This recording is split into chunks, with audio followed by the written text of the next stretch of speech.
Hello and welcome to Euronews Now. I'm Mariam Zadi. Here are our headlines. The World Health Organization names the new COVID strain Omicron and calls it a variant of concern as Belgium records the first case in Europe. President Macron accuses Boris Johnson of not being serious over the Prime Minister's tweet about solutions to the migrant crisis. France tells the UK it's no longer invited to Sunday's summit on the issue. The Belarusian president Alexander Lukashenko tells migrants at the Polish border he won't force them to return home. And in sport, we look ahead to some tantalising World Cup playoffs that could see heavyweights Italy or Portugal not qualify for Qatar 2022.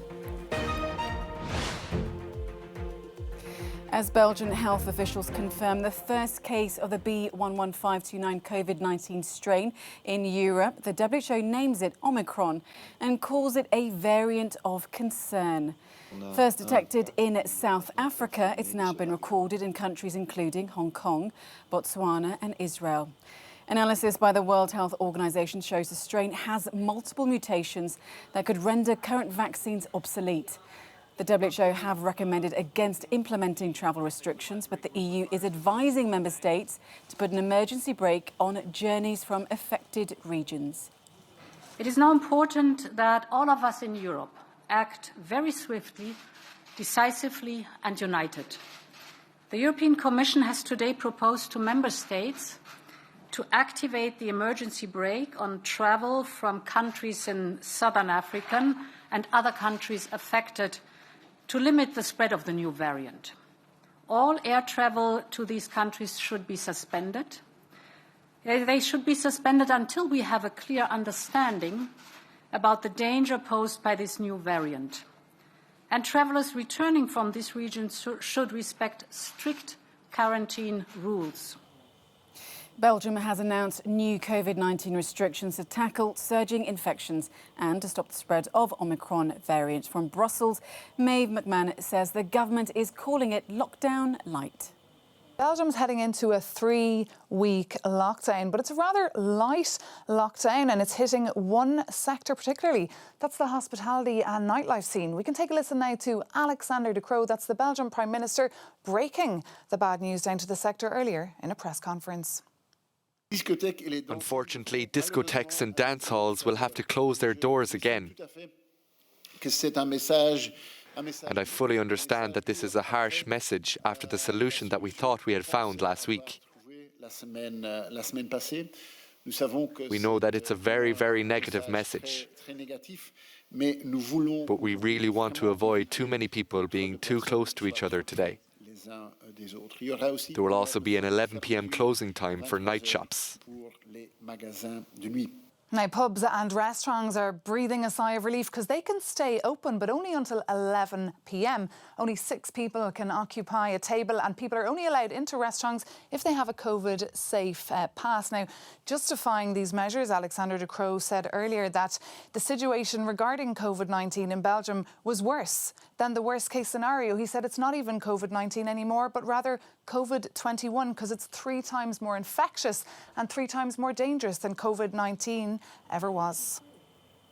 And it's not just Belgium. The Netherlands is also set to impose new restrictions in an attempt to contain the rapidly spreading virus. Our reporter Fernand van Tet says the government is aiming to relieve the pressure on the country's health service. Scenes like the ones behind me will be a thing of the past as of Sunday until at least Sunday the 18th of December. The Dutch government announced that all restaurants and bars, cinemas and theatres will have to close their doors from 5 p.m. Gyms too will have to shut their doors. Now, theatres and restaurants and cinemas can be open but only filled to a third of capacity. Now, the reason for this is the immense pressure on the healthcare system here. The intensive care units are being flooded with victims. They can't handle it. Also because there is less intensive care personnel available now than last year when we had similar numbers here. Now, the Dutch Prime Minister himself said also he was to blame for his communication, that people were not being tested enough. Only half of the people here, when they do have symptoms, actually get tested. He really called upon people to start doing that again. But it's really the immense pressure on the healthcare system, the lack of capacity on the intensive care units that has caused this situation here tonight. This is Fernand van Tetz reporting for Euronews from Amsterdam. And staying with COVID and this new variant, I spoke to Professor Lawrence Young, virologist and Professor of Molecular Oncology at the University of Warwick earlier. Now, he said that given the deteriorating situation in Europe, we must closely watch any new variants that emerge. We know from looking at the genome of the virus that it's got some changes that we've seen before, but it's got more changes than we've ever seen before, all in one virus. And knowing a little bit about what those changes mean in terms of transmissibility and the likelihood that this might result in some escape from the immune protection that we get from vaccines is a concern. But most of this is speculation at the moment, so we need to keep a close eye on the numbers. We can see them increasing quite rapidly in certain regions of South Africa. And as your report has just said, we know that one of the problems with these viruses is once they're out there, they spread very rapidly. And so whilst border controls and cautions are important, the virus is likely to be already in a number of countries across Europe and across the world. Right, and now the WHO, they've been cautious in their approach, but the EU and the UK, we see that they're moving to halt all travel between Southern Africa. But is this really enough, given that we've had this first case now identified in Europe? I think what we're doing here is just attempting to delay the inevitable. And the inevitable is that this virus will be around the world very quickly. What we don't know is how fast it will spread once it gets into other countries and what it means for illness, how sick people would get from this infection, and what it means for the protection afforded by current vaccines. It is unlikely that even this extreme variant will be able to completely get round all of the vaccine protection, but we don't know yet, and that's what's needed to be studied. Diplomatic relations between the UK and France have hit a new low, with President Emmanuel Macron accusing Prime Minister Boris Johnson of the UK of not being serious about solutions to the migrant crisis. Macron's comments followed Johnson releasing a letter on Thursday night on Twitter in which he set out the government's response to dealing with the number of people trying to cross the English Channel from Calais. Paris has now told London it's no longer invited to a summit involving the EU, Germany, Belgium, the Netherlands on Sunday in Calais. This crisis meeting was called following the death, of course, of 27 people who drowned sadly in the English Channel on Wednesday night. I had a serious discussion with Prime Minister Johnson 2 days ago. For my part, I intend to continue to apply what I do with all countries and all leaders. I am surprised by the methods when they're not serious. You don't communicate from one leader to another on issues such as this via tweets and letters that are made public. We are not whistleblowers. Come on. And staying with that story from London, Victoria Smith says Boris Johnson made count them five, practical suggestions for cooperation. It has come off the back of a terrible incident, of course, this drowning, 27 people, the worst drowning in the English Channel on record. And of course, Boris Johnson has set out his stall in a long letter detailing 5 different ways in which he believes France and the UK should work together, such as sharing radar, sharing intelligence, sharing joint patrols, even sharing an aircraft, and pushing France to perhaps act more quickly on returning migrants that reach the UK back to France. Now, this hasn't gone down well at all. Obviously, Emmanuel Macron doesn't like being told what to do by the British Prime Minister, nor does he like it being shared on social media. This letter's gone onto Twitter, and that perhaps wasn't seen as a diplomatic or a serious thing to do by President Macron, who's called it out. And as a result, the French have retaliated, and they have uninvited the Home Secretary here in the UK, Priti Patel, from this very important, this crucial summit in Europe on Sunday on the migrant crisis. Now, reports are saying that perhaps Boris Johnson has done this as a sort of show of strength to his own party, his own Conservatives. And that may be true, but it certainly backfired in terms of a show of strength when it comes to France, who's now taken this retaliatory action against the UK. Well, changing gears now to the president of Belarus, Alexander Lukashenko, who has told migrants at the Polish border that he will not force them to return home on repatriation flights. Matthew in the Cube has more. Lukashenko's impromptu visit to the border was his first since the crisis erupted. For weeks now, hundreds of migrants, mostly originally from the Middle East, have been stuck between the borders of Poland and Belarus while trying to enter the European Union. The EU has accused the Belarusian President Alexander Lukashenko of waging a hybrid war, saying that he has lured migrants to his country with the promise of helping these people reach the West. But on Friday, the Belarusian president once again called on EU countries like Germany to take these migrants in. He made a staged visit to the village of Brugy here at the border, where he met migrants at a makeshift detention centre. In images that were published by Belarusian state media, you can see Lukashenko being applauded by the crowds as he inspects the detention centres where they are being kept. Lukashenko telling these people that he won't force anyone who doesn't want to return home to do so, saying that he would provide food and clothing to those people who chose to remain at the border. Although hundreds of people have got on repatriation flights to areas like northern Iraq from Belarus, it's estimated that there are still 2,000 people waiting to enter Poland and therefore at the EU's external frontier. Warsaw, for one, say that although this number has decreased, they say the situation has not changed, accusing Belarus and Lukashenko of merely changing his tactics and brainwashing these migrants at the border. Indeed, on Friday, the Polish border guard said in a video on Twitter that migrants had destroyed a detention centre in the country's west, video showing people throwing equipment, but they say the situation was eventually calmed. However, this week we've also seen Human Rights Watch and other organisations calling on both Poland and Belarus to address the situation there, accusing both countries of, quote, serious abuses. Marianne, they say that while Belarus may have started this crisis, Human Rights Watch accusing Poland of exacerbating the situation by not allowing humanitarian aid to those people who need it. Ukraine's President Volodymyr Zelensky has alleged that Russia is backing a coup attempt to overthrow his government as early as next week. Zelensky said the move against him would also involve one of Ukraine's richest oligarchs. The Ukrainian leader also referenced Russia's mass buildup of troops near the border, but the Kremlin has strongly denied the claims and called concern over its military activity alarmist. For more, I'm joined now by our Russia analyst, Gilinka Polinskaya. Gilinka, how did Russia respond then to this crisis?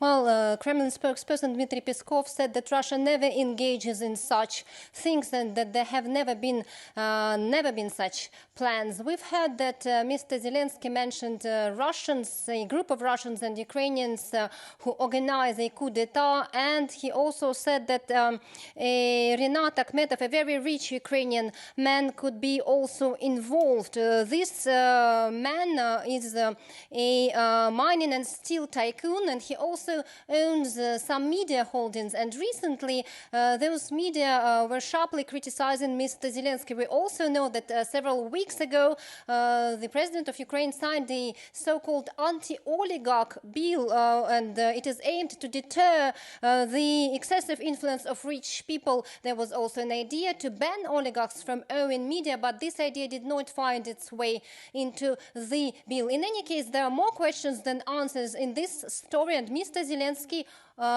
today said that it could be a setup for Mr. Akhmetov. And so, Galina, Zelensky's comments come amid growing tensions between Kiev and Moscow over the buildup of Russian troops and military equipment along Ukraine's border. So what's President Putin really up to? Well, many Kremlin observers think that the only person who knows the answer to this question at this point is Mr. Putin himself. Ukraine, very concerned about what is happening and fearing a military invasion in the east of the country controlled by the pro-Russian separatists, called on Europe and the US for help. Mr. Putin called such allegations alarmist, and he said that Russia was responding to NATO provocations in the Black Sea, and said that it was the West who was destabilizing the situation in Ukraine by providing weapons to Kyiv. Some analysts think that such an invasion would be devastating, first of all, for Russia, too costly, and would not bring any additional approval popularity ratings to Mr. Putin, as it happened in 2014 when Crimea was annexed and the conflict in Donbass started. Others think that everything is possible if Russia really thinks that its red lines are crossed. And we know about Ukraine's aspirations to join NATO, and this is surely the last thing Mr. Putin would wish for. OK, Galina, thank you for that analysis there. Now, the World Cup playoff draw has taken place and the teams left after the qualifier group stages now know their route to next year's competition. 12 countries, including Portugal and Italy, will go head-to-head with only 3 World Cup final places up for grabs. For more, I'm now joined by sports presenter Will Dalton. Will, thanks for joining us on the programme. So there's some really interesting matchups in store with some big teams possibly set to miss out in next year's tournaments. Who's really the favourites, though, to make it to Qatar? Well, this is it. There is, obviously, with those 3 places up for grabs, you would have to say that Italy and Portugal, one of those 2 teams not being there, is the real headline, I think, from this, rather than who's going to qualify, because it'll be almost such a sad state of affairs not to see an Italian squad or a Portuguese squad both at a World Cup final. Of course, Italy missed out for the first time in 60 years in 2018. They won't want to repeat that. They've got to get through North Macedonia first, which will be no easy test, but you would expect them to win that game. Portugal also have a tricky test against Turkey. Turkey have shown flashes of brilliance at times in the qualifiers. So, you know, Portugal will need to be on top of their game, especially after their qualification process, which was very hit and miss. Of course, they lost to Serbia 2-1 in their last game. They failed to take chances against the Republic of Ireland in their penultimate game to seal qualification. And you could see there was a bit of upset amongst some of the players with management, with Fernando Santos, the manager, in that camp. So it'll be interesting to see how Portugal get on. But I think it was summed up by Roberto Mancini earlier in his quotes, speaking about the draw. There was definitely an aura of disappointment coming from him. And I would say the same for the Portuguese manager. These were the 2 sides who really want to be kept away from each other. It'll be very interesting to see if the 2 do progress to play each other. And remember, that game will be in Portugal, who gets through. Yeah, let's wait and see on that one. And staying on football, Will, Manchester United, well, they've agreed a deal to sign Ralf Rangnick to take over as their new interim manager until, of course, the end of the season. Is he the man to turn around their fortunes? Well, he is known as the Professor, and he has a very disciplinarian record. He will certainly whip Manchester United up into shape. It'll be very interesting to see how he gets on with a number of the superstars in the Manchester United squad. He had a pretty much uneventful playing career, but made his name as a manager in the Bundesliga. He began at the likes of VfB Stuttgart, Schalke, Hanover. But he also really, I think, made his name as a director of football, along with a manager role at RB Leipzig. Brought them up from the 4th division all the way up to the Bundesliga. And I think Manchester United see his role, the interim management role, for the end of the season, but then also post that, when they decide to bring in another manager perhaps in the summer, depending on, of course, how he gets on in the main job. But to see Rangnick as a director of football type, to try and organise the club, everything from the academy all the way up to player transfers, and really get Manchester United back on track.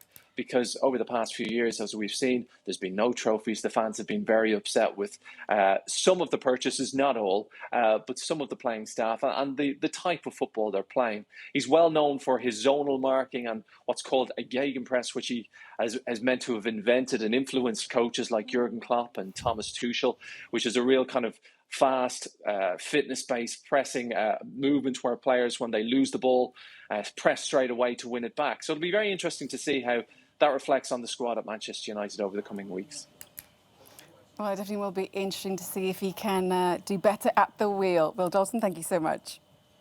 They were arguably the most iconic band of the 1960s. Now fans of the Beatles can finally watch never-before-seen footage showing the creation of some of the most famous hits. The Fly on the Wall documentary by Peter Jackson has just been released. We'll be taking a look at it in a moment. But first, I started by asking our very own Andrea Bolitho for her impressions of the newly released film The House of Gucci, which features Lady Gaga herself. Take a look.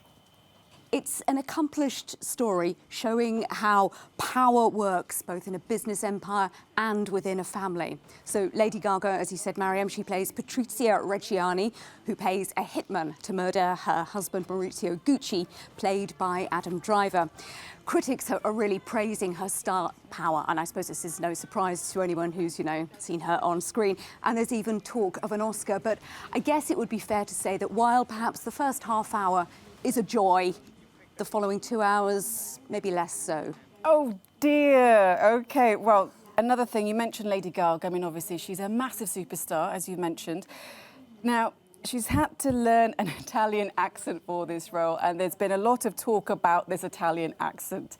Tell us more about it. Well, yeah, ever since the trailer came out in July, critics have been sniping about this, and the voice coach for Salma Hayek has said that Lady Gaga's accent sounded more Russian than Italian, which is ironic, as Gaga actually has Italian ancestry. Now, Lady Gaga herself has said, rubbish. She spoke apparently in a northern Italian accent for 9 months. Even when the cameras weren't rolling, she apparently never broke character. And she actually said that this kind of method acting really took its toll, sort of psychologically, because she was either always in character on set performing or always in character off set. Well, yeah, a lot has been made of this so-called Russian, or is it not Russian, accent. Let's move on now to the Beatles. Now, Peter Jackson's love letter to the Beatles, Get Back, has been released this week also. Is there anything more we can learn about this Fab Four? You would have thought no, and I think to a degree, factually, no. But it puts a different slant on the story. It sort of upends to a degree the impression that the Beatles were at each other's throats and it was really falling apart. They're still a close-knit group. You see this, you see there's lots of love, there's lots of affection as they're kind of, horsing around together. Although they are clearly under pressure, they are struggling, and of course they did split up a few months later. There are some great moments, the birth of Get Back. There's a moment when Lennon and McCartney kind of lock eyes as they harmonise on Two of Us, and there's the full 42 minutes of the rooftop Apple concert, which is obviously magnificent. So it's very long. I mean, but some critics are saying that, there's, amongst all the quirks and the pleasures and the boredom and the thrills, it's not like we're just watching the creation of an album, we're actually living it too. And I hope that inspires some of you at least to go to the movies this weekend. That's all from Euronews Now. Take care. Bye-bye.